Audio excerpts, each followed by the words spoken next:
Bienvenue mes petites Moonman dans cette nouvelle vidéo qui va être tout simplement mon panier littéraire du mois de janvier. Oui, oui.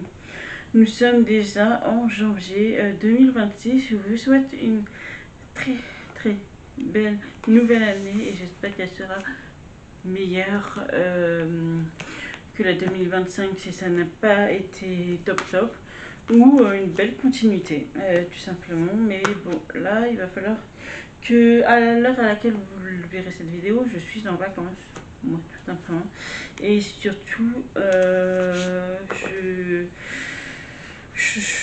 sûrement j'aurais déjà lu puisque je vous la poste un mercredi comme toutes les vidéos autres que les vlogs et ben je sais pas, j'aurais peut-être déjà vu bref, je vous commence donc par les graphiques. Et en graphique, j'ai mis tout simplement la suite de tout ce que j'ai pu lire en 2025, fin 2025. Le premier, c'est le deuxième tome de À tes côtés de Megumi Moreno, publié chez Akata. J'avais adoré le premier, mais je vais vous lire la quatrième de couverture. Si ce que je ressens n'est pas de l'amour, alors que peut-on appeler ainsi? À l'origine, la période d'essai de la relation entre Ananoïde et Otaro devait s'achever à Noël.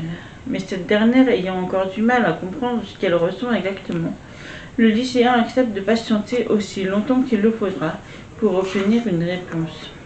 La nouvelle année commence alors sous les meilleurs auspices pour la jeune fille qui continue de découvrir pas à pas les joies et aussi les inquiétudes d'être en couple. Dans À t'écouter, découvrez l'histoire d'amour entre une jeune fille qui ignore tout de ce sentiment et un garçon qui a trop d'amour à donner. Leur relation se construira à tâtons au fil des jours qui passent et de leurs premières expériences. Sentiments, destin et adolescence. C'est tout doux. Vraiment, c'est vraiment tout doux. Moi, j'adore cette BD. C'est mon après.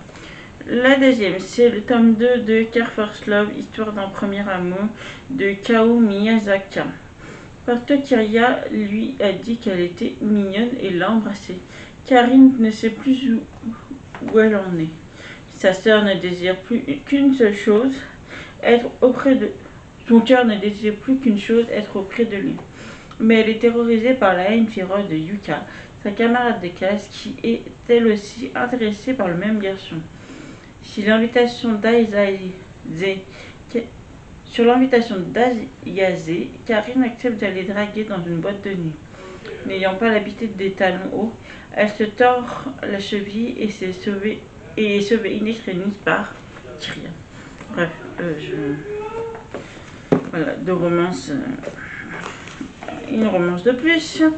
Il s'agit du tome 3 de Marmalade Boy, écrit par Wataru Yoshizumi, publié chez Glénat, parce que c'est l'édition française, donc contrairement au manga que je viens vous montrer, ça se lit en version pas comme ça, mais comme ça, enfin voilà, en version française, donc voilà.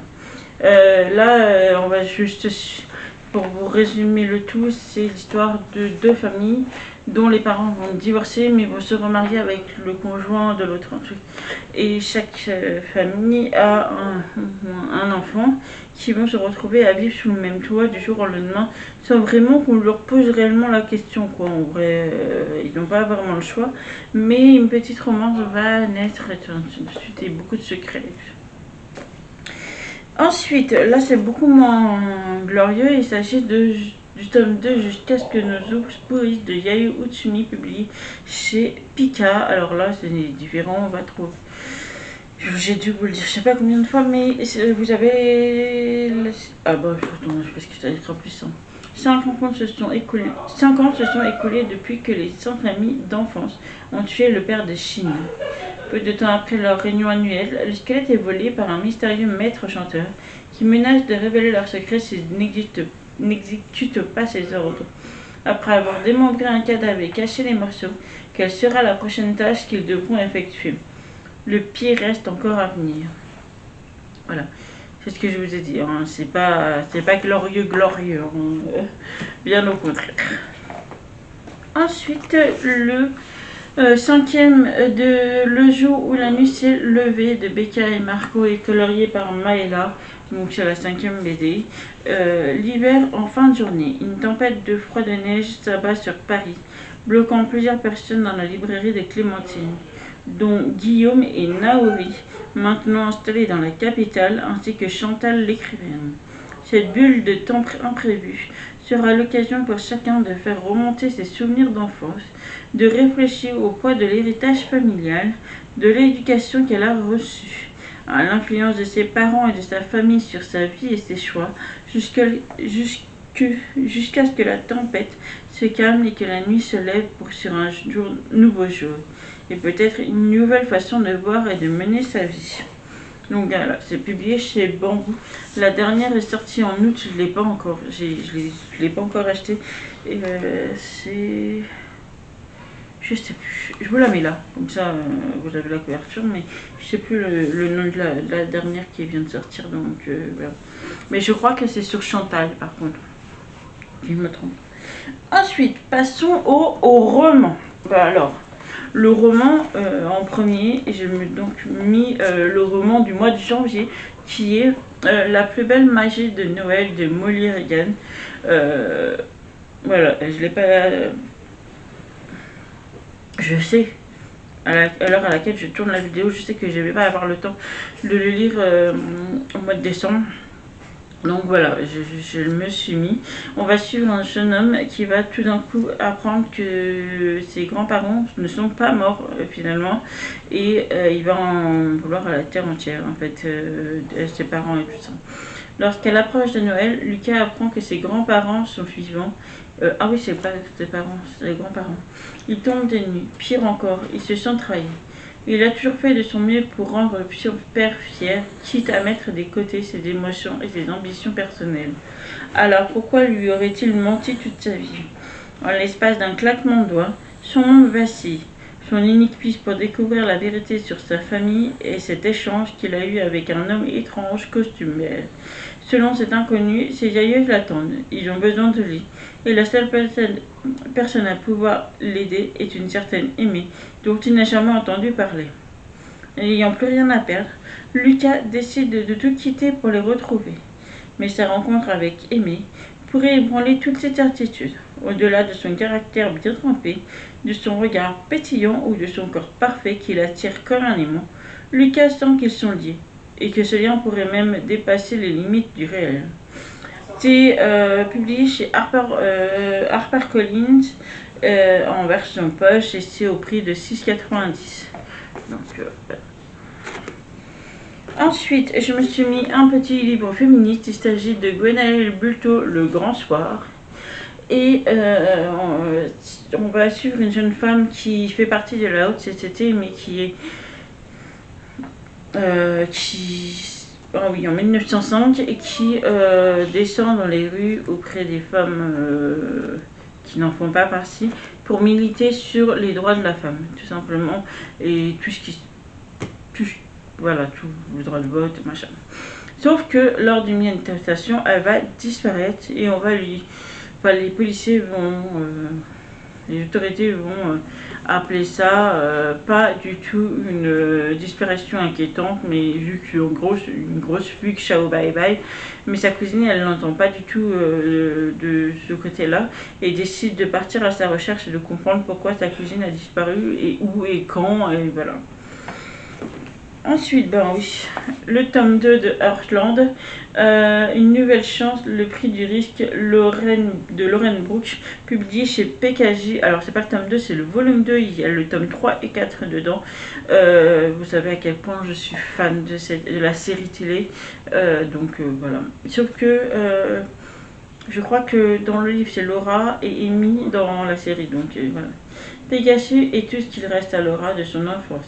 Mais la jeune fille voit son cheval préféré s'affaiblir de jour en jour. Entre les soins de Pegasus et les tensions avec Lou, sa sœur de retour au ranch, Laura ne sait plus où donner de la tête. Elle s'efforce d'agir comme sa mère l'aurait fait, mais tout va de travers. Comment vaincre les difficultés et garder l'espoir? Donc voilà. Ensuite, un Michael Brano, pas sa saga, mais vraiment son roman adulte. Les Vallées closes, publié chez Robert Laffont. Ça parle de racisme, quoi. Comment ce monde incolore avait-il eu la cruauté, l'impertinence, la folie de faire naître en son sein un garçon en couleur? Oui, c'est ça. Ça parle. Qui peut dire ce qu'il est vraiment passé cette nuit?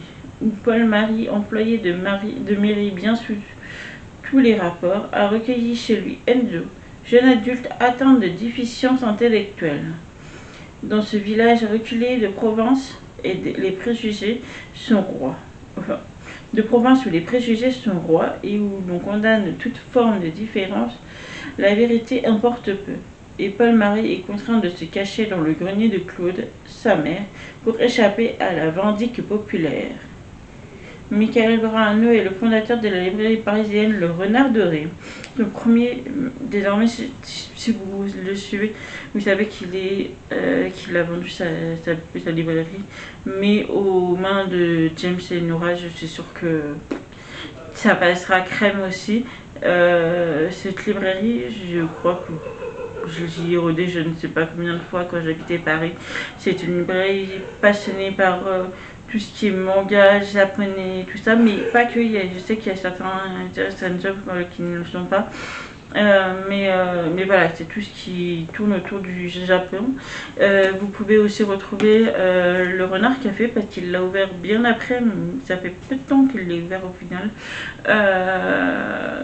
Que j'ai jamais eu l'occasion d'y aller puisqu'il l'a ouvert quand elle a ouvert. J'habitais déjà la Haute-Savoie.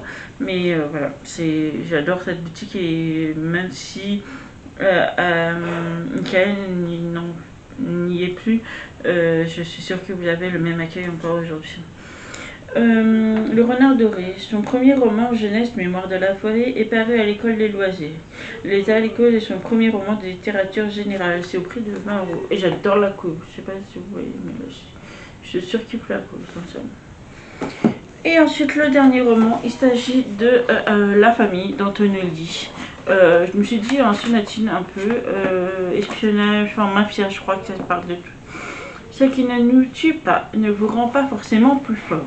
Un deal d'héroïne qui tourne mal, une fusillade, 2 morts, un survivant, Martin King. Arrêté par le FBI, mis à l'isolement, celui-ci n'a pas le choix. S'il veut sauver sa peau, il doit donner des noms. Et dans la mafia, passer aux aveux, c'est comme vivre son dernier instant. On voit toute sa vie défiler devant ses yeux. Aussi Martin, l'Irlandais, coupé du monde par le FBI, replonge-t-il dans le flot tumultueux de ses souvenirs. Sa jeunesse agitée à Greenwich Village, Félix Pasco, son ami d'enfance, le fils d'un puissant mafieux russe, et puis Penny, l'amour de sa vie, le milieu, les premières affaires, et enfin une boîte de nuit à gérer à Little Odessa. Cadeau du père de Félix, celui-là même qu'on lui demande de trahir aujourd'hui. Publié en 2003 aux États-Unis, ce chef-d'œuvre du roman mafieux rappelle les grandes heures de James Ellroy ou de Martin Scorsese. Je pense que ça se prononce comme ça. Je suis pas douée, donc excusez-moi si je prononce mal. Écrit sans concession, ni temps mort jusqu'au coup de théâtre final, ce récit d'amour, de fraternité et de violence évoque avec une puissance inédite la face sombre du rêve américain. C'est publié chez Sonatine. Donc il est au prix de 23 €. Celui-ci, ça fait un moment que je l'ai aussi. Donc je vais vous dire. Je l'ai pris à sa sortie, donc je peux pas. En 2022, voilà. Je venais de rentrer à la librairie Birman en août 2022, donc voilà pour cette petite vidéo. J'espère que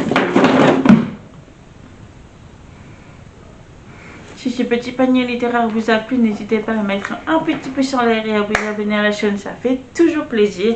D'ici là, je vous souhaite une bonne journée ou soirée selon l'heure à laquelle vous la regarderez. Et surtout, un bel moment dans cette bulle. Nana!